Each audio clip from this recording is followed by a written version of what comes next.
ஆக்சுவலாக இது வந்து என்னன்னா புலி.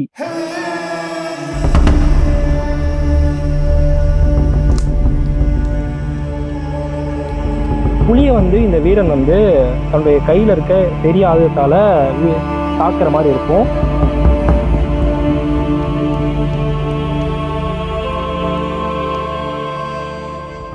வணக்கம். இன்னைக்கு நம்ம விருதுநகர் மாவட்டம் சுரக்காய்பட்டி கிராமத்துக்கு வந்திருக்கோம். இந்த கிராமத்துக்கு வந்தபோது வயல்வெளிக்கு நடுவில் புதர்களுக்கு மத்தியில் இந்த வித்தியாசமான ஒரு சிலையை பார்க்க முடிஞ்சது. ஆக்சுவலாக இது வந்து ஒரு நடுகள்.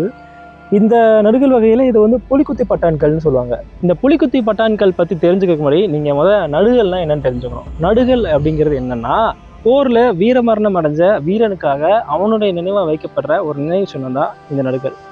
இப்போது ஒரு போரில் வீரன் ஒருத்தன் வீரமரணம் அடைஞ்சதுக்கப்புறம் அவனுடைய நினைவாக வந்து நடுகள் வைப்பாங்க.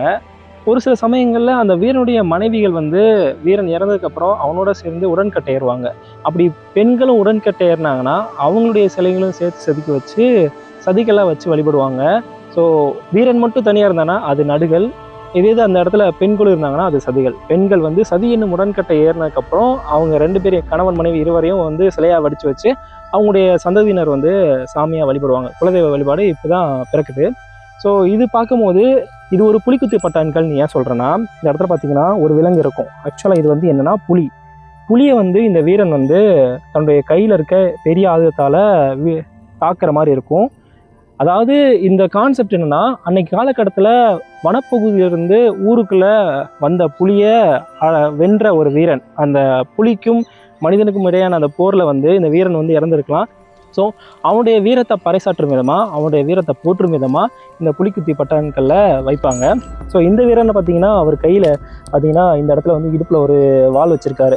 பெரிய ஆயுதத்தால் புலியை வந்து தாக்குற மாதிரி இந்த கல்லை வந்து இந்த சிலையை வந்து செதுக்கியிருக்காங்க. அதாவது புலி வந்து சின்னதாக இருக்குது, ஆனால் வீரன் பெருசாக இருக்கார். அதாவது புலியை விட இவன் வீரமிக்கவன் அப்படின்றத காட்டுறதுக்காக வச்சுருக்காங்க. அதே மாதிரி பார்த்தீங்கன்னா இங்கே ஒரு வேட்டை நாய் இருக்கும் இந்த இடத்துல. ஸோ இவர் வந்து ஊருக்குள்ளே வந்த புலியை வந்து விரட்டுறதுக்காக புலிக்கும் அவருக்குமான சண்டையில் வந்து இவர் வீரமரணம் அடைஞ்சிருக்கலாம். ஸோ அவருடைய நினைவாக இந்த புலிக்குத்தி பட்டான்களை வச்சுருக்காங்க. அப்படியே இந்த பக்கம் பார்த்திங்கன்னா வரிசையாக 3 பெண்கள் இருப்பாங்க. அவங்க எல்லாருமே வந்து வணங்கின மாதிரி இருப்பாங்க.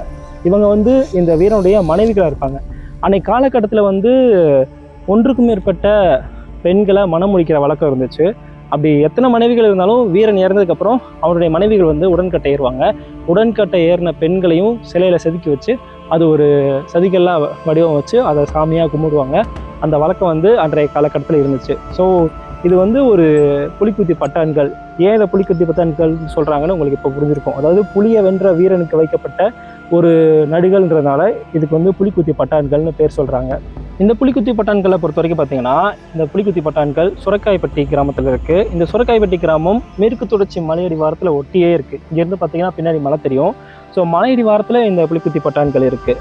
ஸோ இதை வச்சு பார்க்கும்போது புரிஞ்சுக்கலாம், அந்த காலத்தில் வந்து ஊருக்குள்ளே இந்த புலி வந்து வனப்பகுதியிலேருந்து ஊருக்குள்ளே வந்திருக்கு, மக்களுக்கு சில தொந்தரவுகளை கொடுத்துருக்கலாம்.